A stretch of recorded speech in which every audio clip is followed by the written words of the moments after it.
क्या फरिश्ते भी रमजान में रोजा रखते हैं? रमजान में फरिश्ते क्यों उतरते हैं? क्या आपने कभी गौर किया है, जब रमजान का मुकद्दस महीना आता है, हम रोजा रखते हैं, भूख सहते हैं, प्यास सहते हैं, सिर्फ अपने रब को राजी करने के लिए, तो दिल में एक सवाल जरूर आता है, क्या फरिश्ते भी रोजा रखते होंगे? क्या उन्हें भी भूख लगती है? क्या वो भी इफ्तार करते हैं? या उनका मामला हम इंसानों से बिल्कुल अलग है? आज की इस वीडियो में हम इस राज को आसान और दिल को छू लेने वाले अंदाज में समझेंगे, और यकीन मानिए आखिर तक सुनेंगे तो आपका दिल रमजान की इबादत के लिए और बेताब हो जाएगा। सबसे पहले हमें यह समझना होगा कि फरिश्ते आखिर होते कौन हैं। इस्लाम के मुताबिक फरिश्ते अल्लाह ताला की एक पाक और नूरानी मखलूक है। उन्हें नूर रोशनी से पैदा किया गया है। फरिश्तों की कुछ खास बातें होती हैं। उन्हें भूख नहीं लगती, उन्हें प्यास नहीं लगती, उन्हें नींद नहीं आती, उन्हें गुनाह करने की ख्वाहिश नहीं होती, वो कभी अल्लाह की नाफरमानी नहीं करते। कुरान में आता है कि फरिश्ते वही करते हैं जिसका उन्हें हुक्म दिया जाता है, यानी उनकी पूरी जिंदगी सिर्फ इबादत है, सिर्फ बंदगी है, सिर्फ तस्बीह है। क्या फरिश्ते भी रमजान में रोजा रखते हैं? जवाब है नहीं। फरिश्तों को रोजा रखने की जरूरत ही नहीं होती, क्योंकि रोजा इंसानों और जिन्हों के लिए इम्तिहान है। भूख और प्यास सहकर अपने नफ्स पर काबू पाना,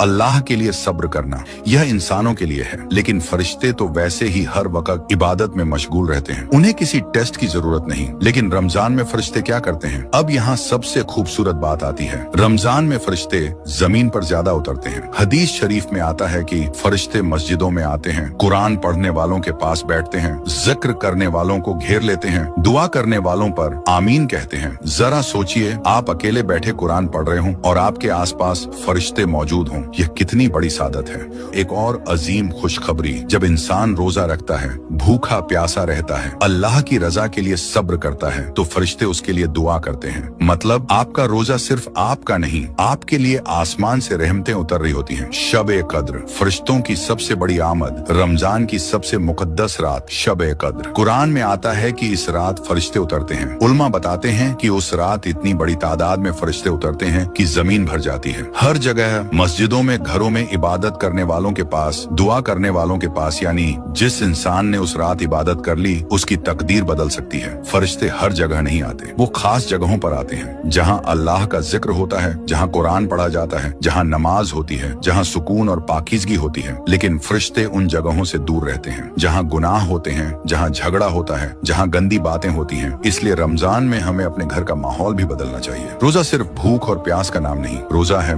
सब्र, तकवा, गुनाहों से दूरी, दिल की सफाई, अल्लाह के करीब होना। अगर इंसान भूखा रहा लेकिन झूठ बोलता रहा, गुस्सा करता रहा, तो रोजे की हकीकत पूरी नहीं हुई। सबसे बड़ी खुशखबरी हदीस में आता है, जो इंसान ईमान और सवाब की नीयत से रमजान के रोजे रखता है, उसके पिछले गुनाह माफ कर दिए जाते हैं।